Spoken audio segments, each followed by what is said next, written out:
તો ભારે વરસાદના કારણે સુરતના ઓલપાડમાં વિકટ સ્થિતિ છે। ઓલપાડનું કઠોદરા ગામ સંપર્ક વિહોણું બની ચૂક્યું છે। કીમ નદીના પાણી ચારે તરફ ફરી વળ્યા। નદીની સાથે સાથે ગટરના પાણી પણ હવે રસ્તા પર ફરી વળ્યા છે। આ સાથે કઠોદરા ગામ બેટમાં ફેરવાતા લોકોની હાલત હવે દયનીય બની છે। મુખ્ય માર્ગ પર કમરસમા પાણી ભરાતા રસ્તાઓ બંધ કરવાની ફરજ પડી। કઠોદરા ગામમાં 1800 જેટલા લોકો વસવાટ કરે છે। કીમ નદીના પાણી આ સાથે ઓલપાડ, માંગરોળ હોય કે હાંસોટને પણ અસર કરે છે।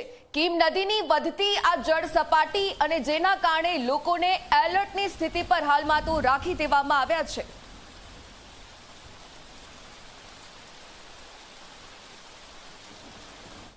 દક્ષિણ ગુજરાતમાં જે રીતે ધોધમાર વરસાદ વરસ્યો હતો, બિલકુલથી એ જ પ્રમાણેની હાલ પણ પરિસ્થિતિ સામે આવી રહી છે।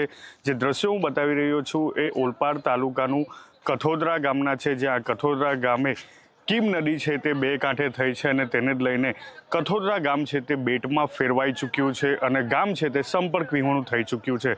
સામેની તરફ દ્રશ્યોમાં જોઈ શકાય છે કે લોકો કમરસમા પાણીમાંથી પસાર થઈને અહીં આવવા માટે મજબૂર બન્યા છે। મહત્વનું છે કે આ જે કીમ નદી છે એ 3 તાલુકાને અસર કરતી નદી છે। ખાસ કરીને ઓલપાડ, માંગરોળ અને હાંસોટ આ 3 તાલુકાના ગામોને અસર કરે છે। ત્યારે ખાસ વલિયા તાલુકામાં જે રીતે ધોધમાર વરસાદ વરસ્યો છે તેનું જે સીધું પાણી છે તે કીમ નદીમાં આવે છે અને આ કીમ નદી છે તે ઓલપાડ, માંગરોળ અને હાંસોટ તાલુકામાં થઈને પસાર થાય છે।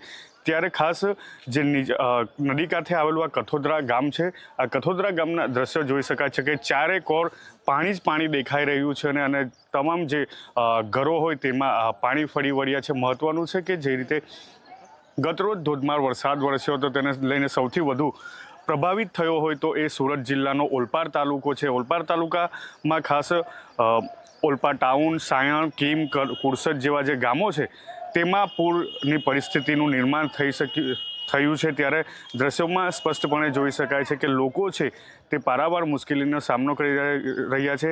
આ જે માર્ગ છે એ કીમથી કઠોદરા ગામને જોડતો માર્ગ છે।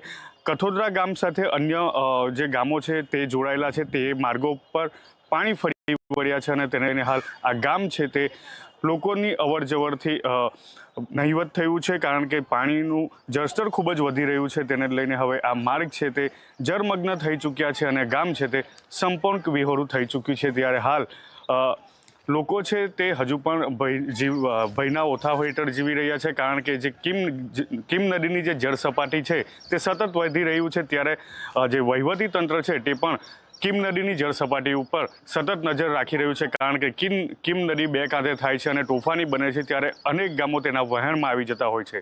સંદીપ વસાવા, ઝી મીડિયા, ઓલપાડ, કીમ, સુરત।